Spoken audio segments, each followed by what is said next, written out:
السلام عليكم. اليوم ان شاء الله غادي نقدم لكم كوكيز بدون بيض، كيجي رائع وسهل في التحضير. وجدوه لوليداتكم الدخول ديال المدرسه، وما تنسونيش اشتراكاتكم للقناه وفعلوا الجرس باش يوصلكم الجديد ومشاهده الفيديو حتى الاخر. نخليكم مع المقادير وطريقه التحضير. بسم الله. غادي ندوزو المقادير. هنا عندي 100 غرام ديال الزبده بحراره المطبخ، عندي كاس ديال السكر كاس ديال الزيت، كاس ديال السكر سنيده ما عامرش، عندي هنا معلقه ديال المربى ديال التين او الكرموس، ممكن تعوضوها باي مربى اللي بغيتو. هنا عندي الدقيق حسب الخليط، هنا عندي خماره ديال الحلويات، وعندي واحد الفاني، وعندي كاكاو للتزيين وشويه د الملح. هنا غادي ندوزو للطريقه. هنا خديت الاناء غادي نضيف فيه شويه د الملحه، غادي نضيف الزبده 100 غرام،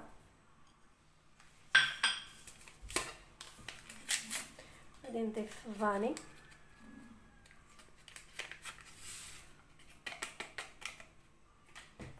كاس معامرش ديال السكر سنيده،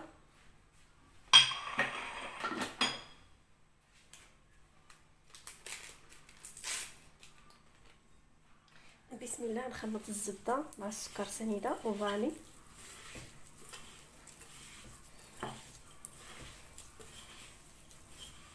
هنا غادي نضيف المربى باي نكهه اللي بغيتو.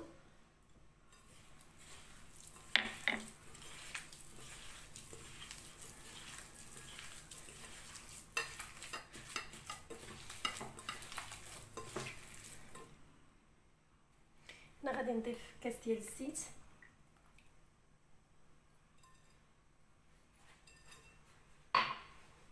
بسم الله، وغادي نخلط.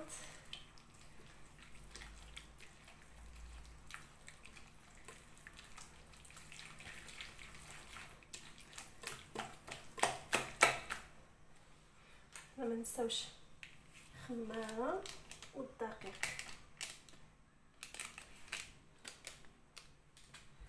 بسم الله. انا غادي نضيف الدقيق بشويه بشويه.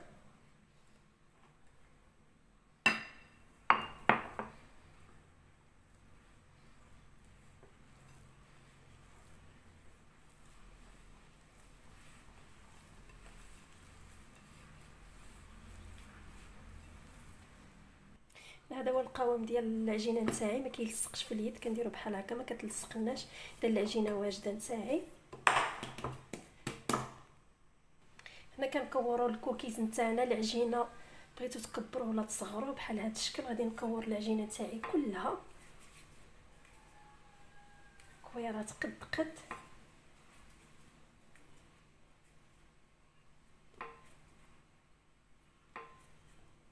عينكم ميزانكم بحال هذا الشكل. هنا شكلت الكوكيز نتاعي، العجينه كريات بحال هذا الشكل. هنا غادي ناخذ كاكاو، بودره ديال الكاكاو صافي. هنا نشكل الحلوه نتاعي بهذا الطابع هذا، كنديرو في كاكاو، كنبقى نطبع هكا الحلوه نتاعي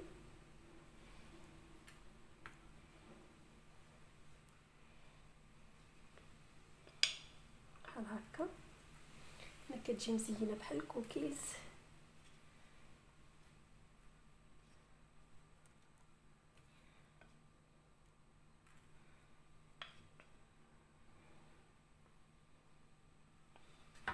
كتجي بحال هكا.